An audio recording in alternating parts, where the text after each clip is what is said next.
Hello everyone, welcome back to Dollar Tree Tactical. Today's main video. We're going over something a little bit more important. We're going over comms. So as you can see here, is everything mostly laid out. You can't tell because my helmet's really fat, but under here I have my Earmor M32s. And let's get into it. Oh yeah, before we get into the video, make sure everyone goes likes and subscribes and goes to follow the official Dollar Tree Tactical Instagram account where I give heads up and little snippets of shit before I do videos. And if you guys are watching this, for 250 subscribers, I will be releasing a NVG10 Picatinny adapter. So hopefully you guys can make me drop that in a day or two. That'd be nice. But I also did print a pair of the new PVS 69 Alphas. Who knows, maybe we'll do a video on that in the future. Anyways, thanks for watching. Onto video. Now, when you're getting into it, comms should really be separated into 2 to 3 separate sections, depending on how you look at it. You have the radio of your choice. Right now, I have a Baofeng uv5r. I know I might drop a... Actually, this is the video for that. Nothing separate. You have your push-to-talk, and that can either be a push-to-talk that hooks into your headset, or like one of those independent speakers that you see cops wearing. And then you have the actual drippy part itself. You have your comms, the actual headset. And as you can see here, I have a nice pair of Earmor M32s. They have served me well for like the, 2 months I've had them. Technically 3 now. And yeah, let's talk about it. Now, the first part is going to be your actual comms. Each radio has its own like jack system and headset system, and they all have like compatible like push to talks, and it's really a whole thing. There are like videos on it, but the main one that most people focus on is Baofeng because we're all poor and we cannot afford encrypted comms. As cool as that would be. But this is your standard radio. It has a button that you press to talk. It has 2 different modes, which is frequency mode and channel mode. You can swap between those. I don't fucking know. Just go watch a video on it. There's like a ton. And yeah. Overall, the radio itself is pretty small, which is why most of the time people like me buy extended batteries. So it'll actually fill up more of radio packs. Or I should say radio pouches, since we don't need to carry and lug around those giant ass things like we had in Vietnam.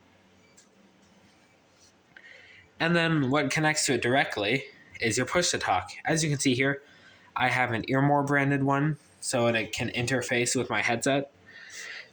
And on it, I have a nice rubber band. Since I run this through the shoulder strap of my plate carrier, I just have it like this. That way the cord always goes up, and it looks a little bit more cleaner. Now for this, there isn't really anything much else. There's a clip on the back. It takes rechargeable batteries. They come in little stands like this. It's really cheap. Like, this thing is so cheap. I think this was like $21. And let's talk about the second section, the headset. Now, when it comes to headsets, you do have a very big variety with a very big price range. The most popular pair of headsets I see are the Walker Razors. And those actually do have their own radio attachment that hooks on the side. But if you use those, that means you can't use the ops core style arms because it just wouldn't work. Like, I could overlay some pictures of what that would look like and it just don't work. And then in terms of step up from there, you also have something like Howard Lights are like roughly the same price. I find these have a bit of a shittier speaker than the Walkers, but they are still comfortable and they do still work. And then you have these, which are the Earmor M32s. I would say overall they're the best pair I've interacted with. They have a better speaker than the Walkers.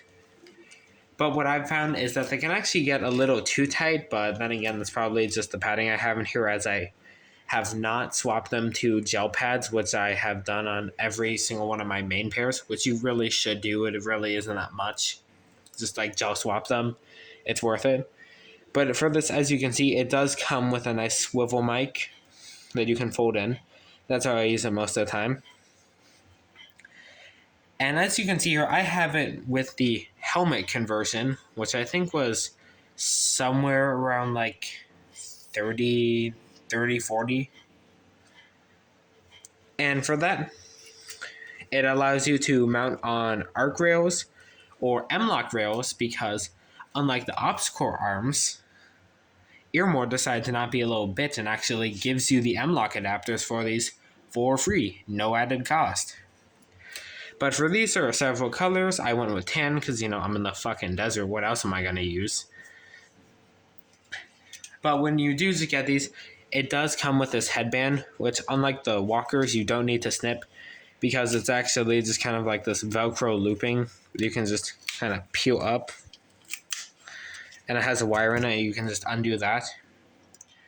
And there is a minor difference with the actual mounts. As you can see, they are like 95% OpsCore arms, except the difference is how they actually link in. So as you can see on this arm, it's flat, but on this one, there's actually a screw with a nut that holds it in. And they are labeled right and left for all you MFs who just don't know what side you're on. But after that, after you decide what comms you're using and what radio you're going to use, your push to talk will depend more or less on your comms brand, as radios and most people just default to Baofengs. So there should be one for just about every single radio brand there is. Or should I say headset brand, because I know why I fucked it up somehow. Now, the main thing that's the difference between the headsets and not the radios is actually this jack size. And as you can see, that interfaces perfectly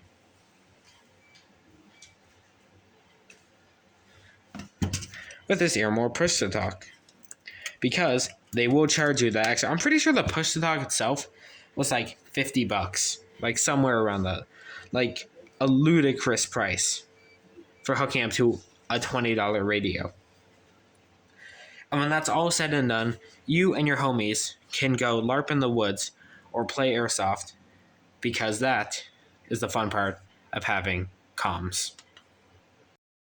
Now, as a final side note, when it comes to comms, it is all up to preference and price. If you have the money to afford some really cool shit like sword-ins or actual contacts or OpsCore amps, go ahead and do that. If you can afford expensive radios, go ahead and do that. But if you can't, there are still some good options for the price point like this.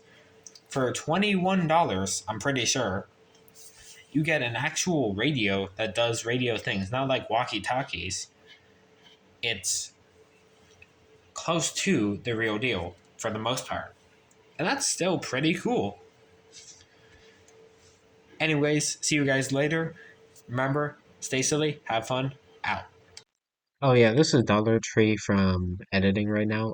Thank you all for watching. Shout out to this dude for showing me a new NVG 10 app. And shout out to this guy for giving me $5 for my files on Thingiverse. Peace.